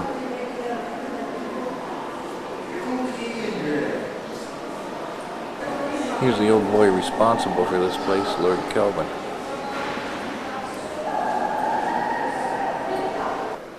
This is Oban Bay, probably about 100 years ago.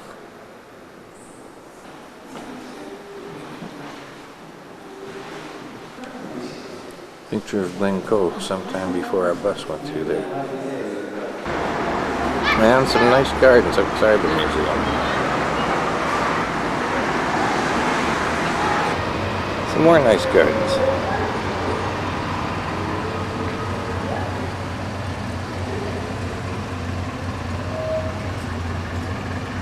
And some statues.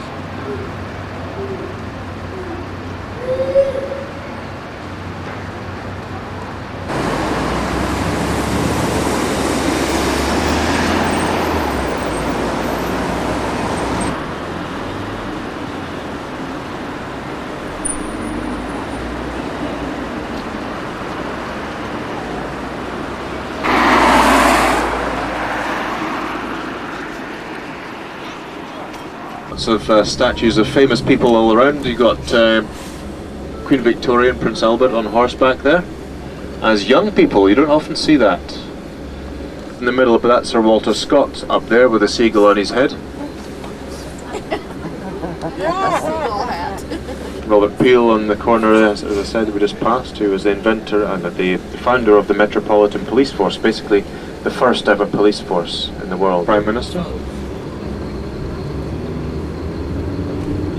This is the Glasgow City Council offices here, municipal offices. We're just going to go around the square and just give you... Suffered a great deal in the war though. It was bombed quite intensively during the second. We also have these brand new kind of 1980s, 1990s office buildings next to Georgian buildings. Lord Clyde there. Got Robert Burns is towards the centre. Just on the right there. National Court. Albert Victoria anywhere else in the country.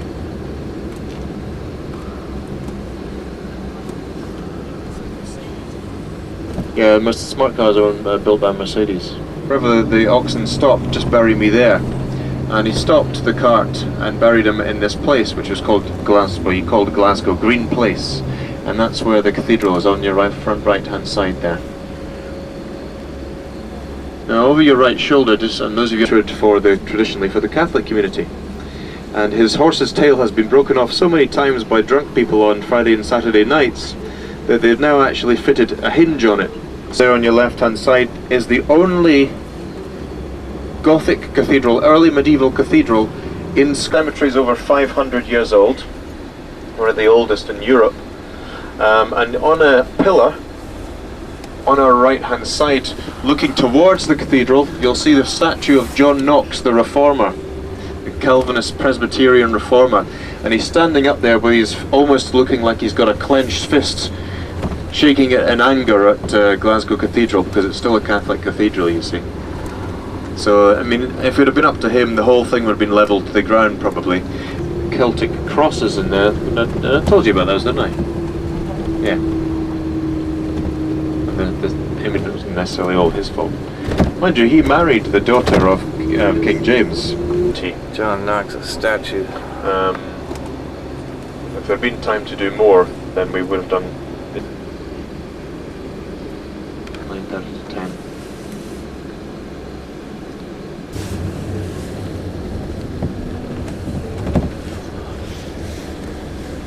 We'll take you downhill to Argyle Street, which is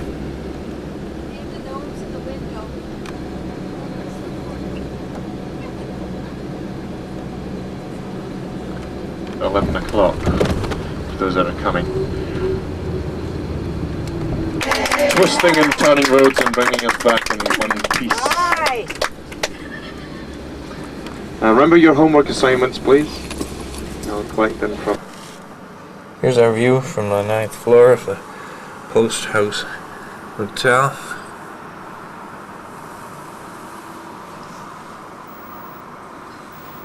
I think this is more or less to the west. And it's about 20 past 9 on the 4th of August. And it's still light out.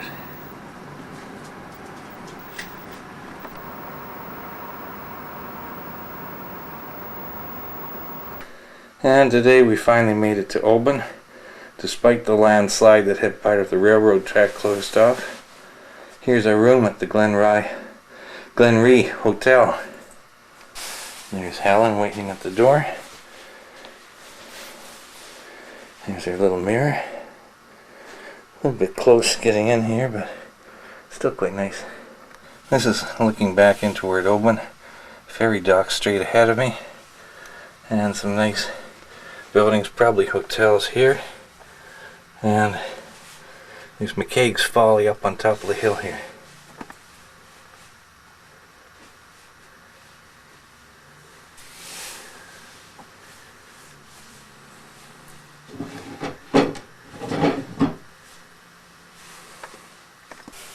And here's the ferry dock and the railway station where we came up from Glasgow is close beside it. I can't quite see it from here.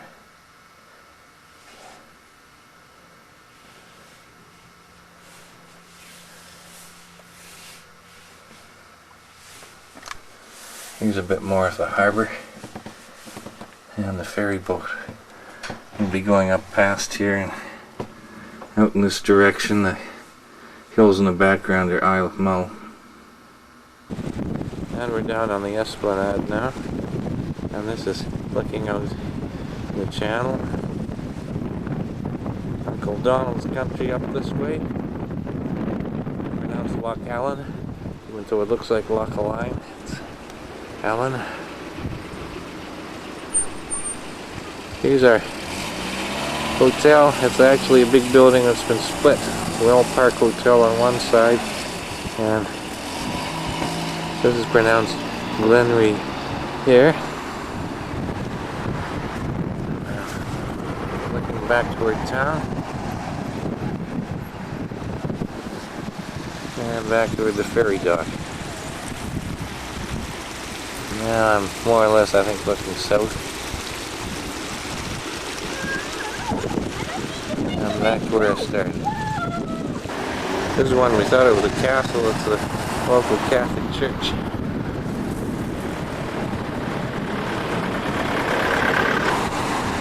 So on the real estate beside it. Another hotel here. This one's got everything in it.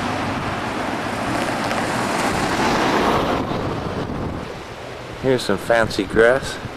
We can get that at home. Again, this is probably a result of mild climate over here.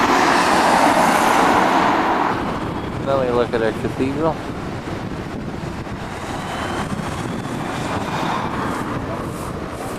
Very impressive. Here's the Sutherland's place.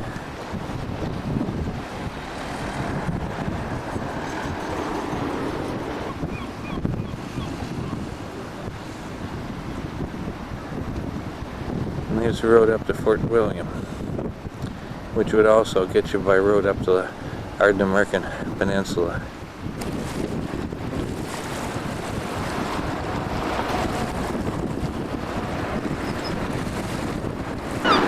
Some oven chickens.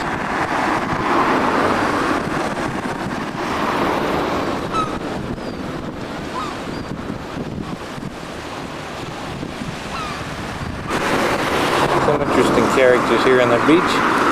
Looks like he's part crow and part seagull.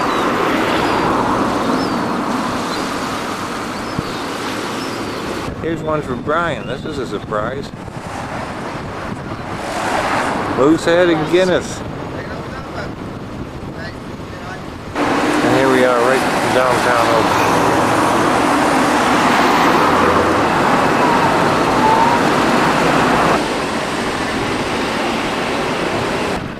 And we're getting right to the heart of the place now.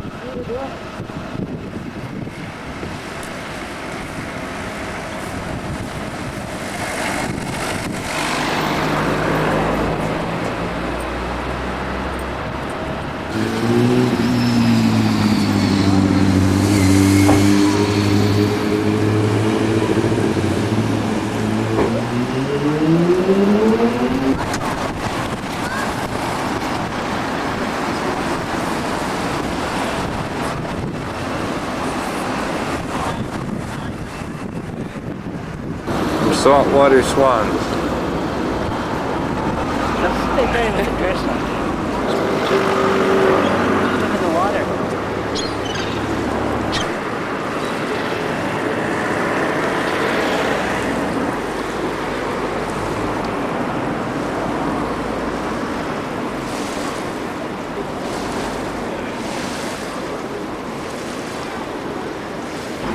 Here's a very nice map. Here's Oakland. Kira is the isle just offshore, and we've got Isle of Mull, Morvern, passageway up through here, Ardnamurchan Peninsula, up to and including Mingarry Castle ruins, and then right out to Call. There it is.